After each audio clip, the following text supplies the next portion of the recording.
انت مش شايف انك مزودها معايا بكلامك ده؟ وكل يوم تجريح فيا بسبب وزني. وفيها ايه؟ ما كل الستات بتتخن في العمر ده. كل الستات ايه؟ هو انت مفكرة نفسك ست؟ ده انا بتعامل معاكي على انك واحد صاحبي. اطلعي برا بيتي لما تخسي وتهتمي بنفسك وتبقي ست وابقي ارجعيلي. يا صباح الخير ويا مساء الخير على أحلى متابعين من كل مكان. لو أول مرة تتابعنا ما تنساش لايك للفيديو واشتراك للقناة علشان يوصلك كل جديد، ولو متابعنا اثبت وجودك معنا بكومنت. ويلا نبدأ حكايتنا. انا اميرة، ست عادية جدا زي اي واحدة. عندي 32 سنة، متجوزة من فؤاد، وعندنا ابن عنده 12 سنة.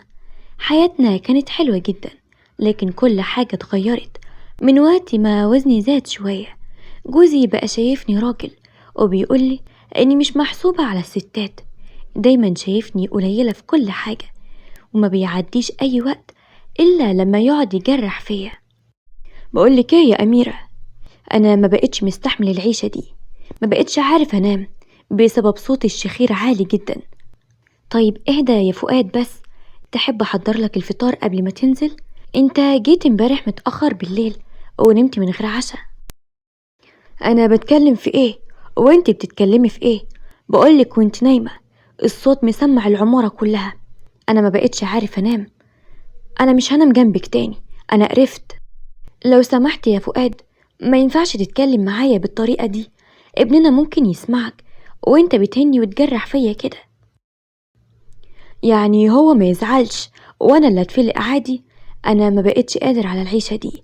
انت لازم تشوفي لك حل، يا اما تخسي لا طلقك، ولا عندي ما تخسي تشوفي لك حل في الطيارة اللي انت مشغلاها طول الليل.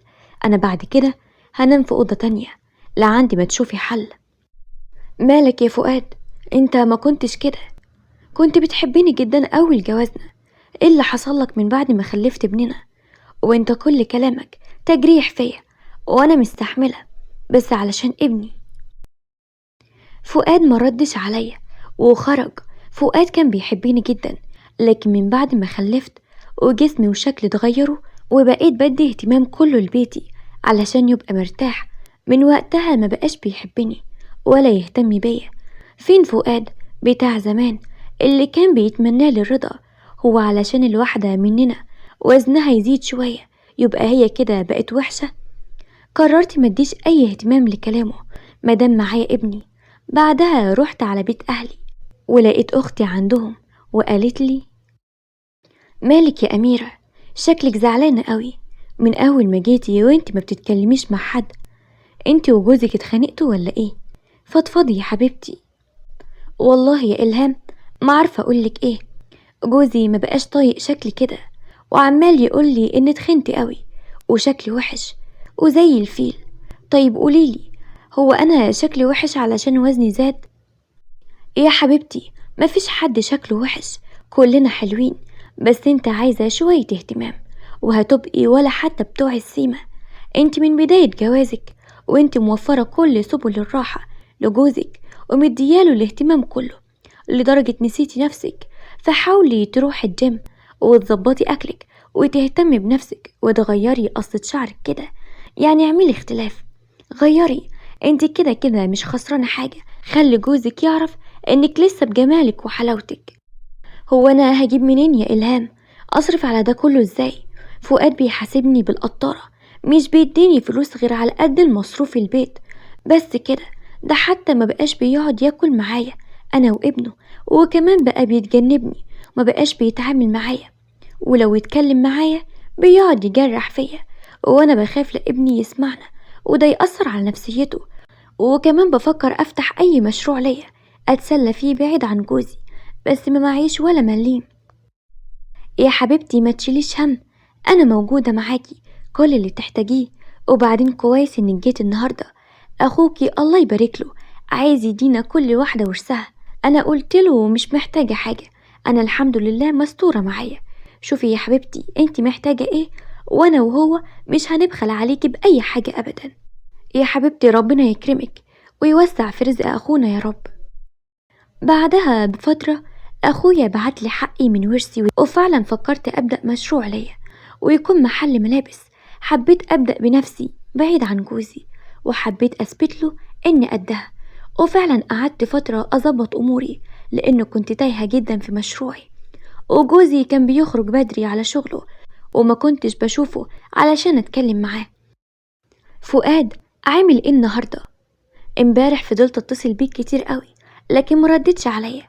كان المدير محتاج ملفات الحسابات وانا ما اعرفش مكانهم فين. معلش يا لارا، امبارح قفلت فوني بسبب نكد مراتي، ما بقتش مستحملها في البيت.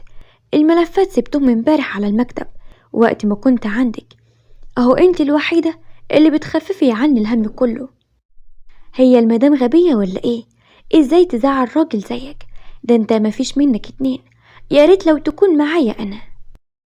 هي فعلا المدام غبية، بس انا مش غبي زيها علشان اضيع فرصة حلوة قوي زيك من ايدي. بقولك ايه، يلا بينا نروح نتغدى سوا. احنا كل يوم بنتغدى مع بعض، وامبارح خرجنا وجبتلي حاجات كتير قوي حلوة. مش كفاية عليا ولا ايه؟ لا طبعا، ده انا اجيبلك الدنيا كلها، بس انتي تؤمري. وبعدين زي ما بقولك كده، انت الوحيدة اللي بتهوني عليا كل حاجة. المدام دي زي الكابوس في البيت، ده انا بروح البيت وتاني يوم باجي بسرعة علشان اشوفك بس. مش بقولك يا ريت كل الناس زيك؟ والله انا نفسي اعلق جواب.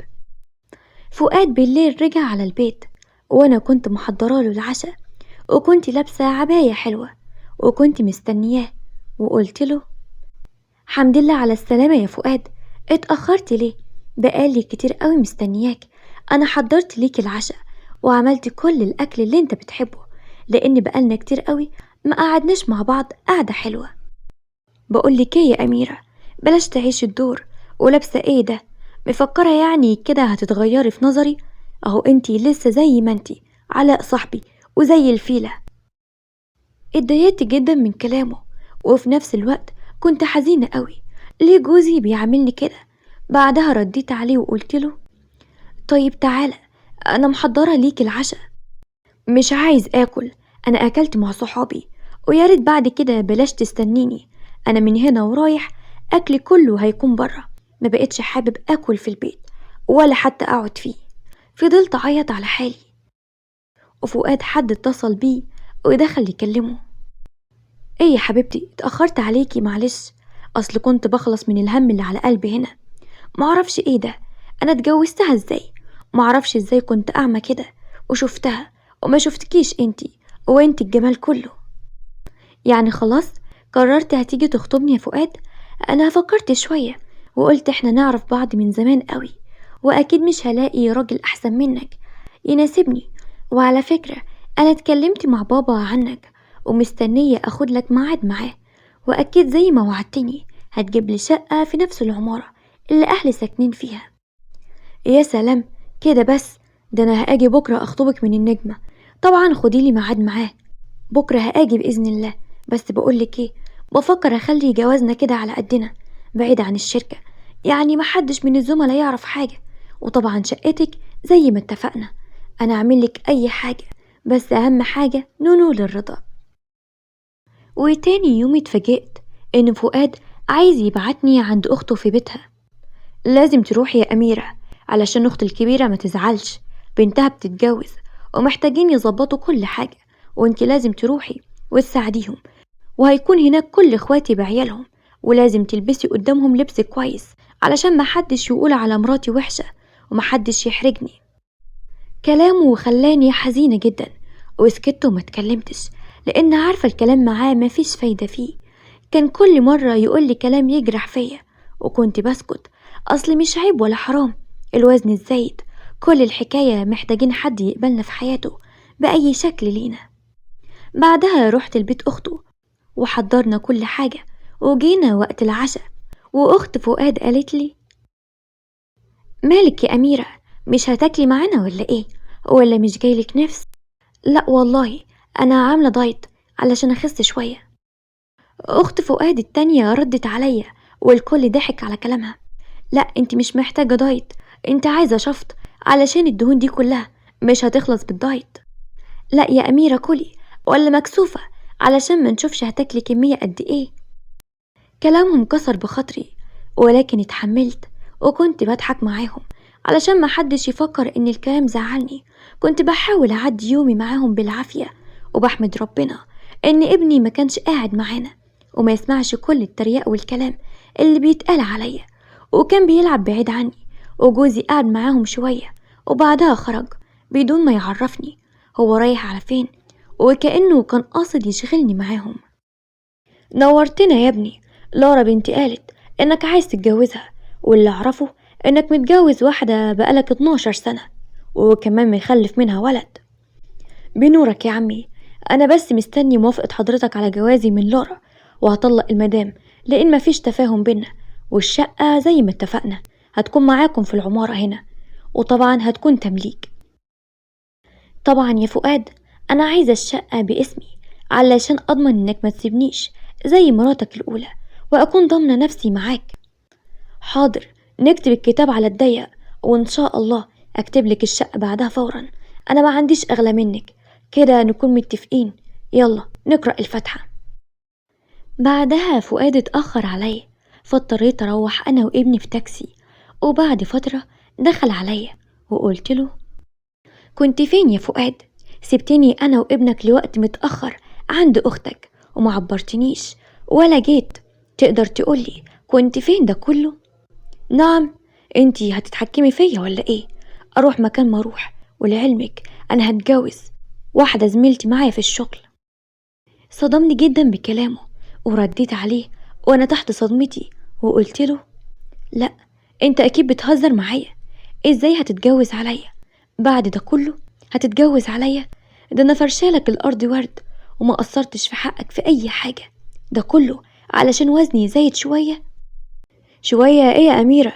قولي 3 4 5. انا من حقي اختار ست جميلة اكمل معاها حياتي. زهقت من شوفة وشك قدامي دايما. لا والله، يعني انا اللي وحشة وانت اللي مفيكش اي عيوب؟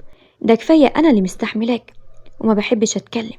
ده انت ما بتصرفش علينا غير بالعافية. اخويا هو اللي شايلني، كتر خيره.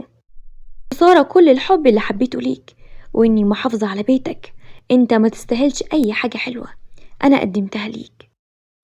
بعدها لميت هدومي ورحت على بيت اخويا، وفعلا ما قصرش معايا وحط في ايدي مفتاح شقة من عنده وخلاني اعيش فيها معاهم وفي نفس البيت، وقال لي من بكرة هيديني باقي ورثي وافتح بيه اي مشروع انا عايزاه وهو هيساعدني. اخويا حب يعرف ايه اللي حصل بيني وبين جوزي، ولما حكيت له انه عايز يتجوز عليا اخويا اتعصب جدا وكان عايز يروح يتخانق معاه، لكن انا اللي منعته وقلت له انك لو رحت ليه كده بتعمل منه قيمة، وانا عايزة اتطلق منه وما بقتش حابة اكمل معاه حياتي. اللي مش هيقبلني كده بشكلي يبقى ملوش لازمة اعمله قيمة في حياتي. وفعلا بدأت شغلي وفتحت محل ملابس تحت بيت اخويا، وهو اللي كان بينفذ ليا كل طلباتي. وفؤاد ما سألش عني ولا عن ابنه، وفعلا اتجوز من زميلته في الشغل وبدأ حياته. لارا، فين الأكل؟ أنا جاي من الشغل تعبان، وليه البيت كده متبهدل؟ ليه ما نضفتيش البيت؟ نعم، انت عايزني أنا أنضف البيت؟ هات خدامة، أنا جاية من الشغل تعبانة ومش هقدر أعمل أي حاجة في البيت. مش انت راجل البيت؟ اصرف واطلب لينا أكل من أي مطعم. لارا، انتي مصاريفك كتير جدا، أنا مش ملاحق عليكي. انتي بتصرفي مرتبي ومرتبك، في ايه؟ الرحمة شوية، ده كفاية جبتلك شقة تمليك آخر تحويشة عمري كله. لو مش عاجبك طلقني واخد شقتي وانت تروح تشوف لك مكان تاني، وإلا عيش واستحمل زي الناس. بعدها بدأت شغلي الخاص، وفعلا في أقل من 3 شهور ربنا فتحها عليا جدا وجبت بنات تشتغل معايا. وفي يوم واحدة من اللي شغالين عندي قالت لي: بقولك ايه يا مدام أميرة، ايه رأيك لو تعملي تغيير وتهتمي بنفسك شوية؟ حضرتك قمر جدا، ولكن من الشغل والبهدلة داروا جمالك. ايه رأيك لو نهتم شوية ونبقى أحسن من الأول؟ بس أنا ما ينفعش أسيب المحل لوحده، وانت عارفة كل يوم طلبات وشغل. ما تشغليش بالك انتي بأي حاجة، سيبي لي نفسك خالص وانا هظبطك ونقول للبنات يخلوا بالهم من المحل. فعلا اتغيرت واهتميت بنفسي، واتغيرت 180 درجة، وظهر جمالي، واكتشفت اني بحب شكل كده، بس كنت محتاجة شوية اهتمام، وظبطت جسمي شوية، لكن كنت حباني زي ما أنا مش فيلة زي ما جوزي كان بيقول، لكن كنت محتاجة اهتمام زيادة بنفسي. الزوج الصالح لازم يرفع من شأن زوجته قدام الناس، زي ما الزوجة برضو لازم تعمل كده. أنا استحملت كل الكلام الوحش من جوزي، وكنت بهتم بيه وببيتي، وكان بيسيبني وينام في أوضة تانية، عاملني كأني واحدة جاية تربي ابنه وبس. حتى الكلمة الحلوة كان بيستخسرها فيا، وكان بيسمح للناس تتريق عليا ويقلوا مني وهو ما كانش بيتكلم. ودلوقتي أظن جه الوقت اللي أهتم بنفسي وأبص لحياتي وابني. بعدها ما كملتش كام شهر وفؤاد قام طلقني غيابي، حتى ما جاش ليا وطلب مني السماح، ولا شاف ابنه ولا شاف التغيير اللي حصل لي. وبعد كام سنة قابلت فؤاد بالصدفة، وشكله اتغير جدا وما قدرش يتعرف عليا، وانا اللي بدأت كلامي معاه. عامل ايه يا فؤاد؟ كنت فين السنين دي كلها؟ شكلك اتغير جدا. الحمد لله. انت مين؟ انا اميرة طليقتك. سلامة النظر، عندك حق ما تعرفنيش بعد ما اتغيرت، اصل كنت شايفني دايما فيلة، دلوقتي انا ايه؟ على فكرة يا فؤاد، انا تخني ما كانش من الاكل، انا كان عندي الغدة تعبانة جدا، وانت ما كنتش حتى بتديني فلوس اعمل حاجة لنفسي، بالعكس كنت بتحاسبني بالقطارة. لكن دلوقتي الحمد لله اتغيرت واتعالجت، وبدأت شغل الخاص، وعندي دلوقتي بدل المحل 4، وربيت ابني أحسن تربية. اللي انت خلعت ايدك من كل حق انت مطالب بيه اتجاهه، والحمد لله انا ما كنتش محتاجالك في حياتنا. عارف يا فؤاد، انا اللي عند اللحظة دي فاكرة كل كلامك السم اللي كنت بتقوله ليا. انتي بقيتي حلوة قوي. انا اسف يا اميرة، ينفع نرجع لبعض تاني؟ انا لارا اللي كنت متجوزة كانت بتخدعني، وخلتني اكتب الشقة باسمها، وزهقتني في عيشتي، وخلتني اطلقها علشان تاخد هي الشقة. انا فعلا ما لقيتش ليكي بديل، يا ريت نرجع وتسامحيني، وانا عايزة اشوف ابني.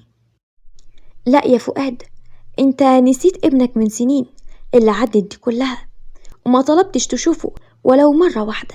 لكن علشان ما بقاش قاسية عليك، انت ممكن تتكلم مع ابنك بنفسك وتشوف هو هيسامحك ولا لأ. لكن انا عمري ما اسامحك، واللي اتكسر عمره ما يتصلح. الله يسهل لك الحال، عن اذنك. كنت مصممة ادي لفؤاد درس عمره ما ينساه، واعرفه انه ضيع حاجة كبيرة قوي من ايديه، وقد ايه هو جرحني، وان الجمال جمال الروح، الشكل ممكن يتغير عادي. انا ما كنتش حابة اكمل حياتي مع شخص خرجني من حياته لمجرد ما عجبتهوش، ولما بقيت حلوة عايز يرجع لي تاني. اللي ما يبقاش عليا من البداية مستحيل انا ابقى عليه بعد كده. مش كل حاجة المظهر، صحيح المظهر مطلوب، بس الجوهر اهم، وإياك تكسر بخاطر اللي معاك. وخلينا دايما فاكرين لازم نتحلى بصفات الرسول صلى الله عليه وسلم، ومن صفات الرسول في القرآن الكريم وإنك لعلى خلق عظيم. ومن الأخلاق والأدب والاحترام إننا نحترم غيرنا، ونراعي مشاعر الناس، ونخلي بالنا من كلامنا حتى لو كان هزار.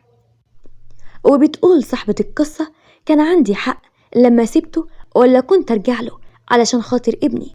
ولو كنتم مكاني كنتوا هتعملوا إيه؟ وللعلم أنا ما أذيتهوش، لكن هو اللي أذاني من البداية، وقال لي إني قد الفيلة، وخلي الناس تتريق عليا وتشمت فيا، وهو ما حاولش يرد كرامتي.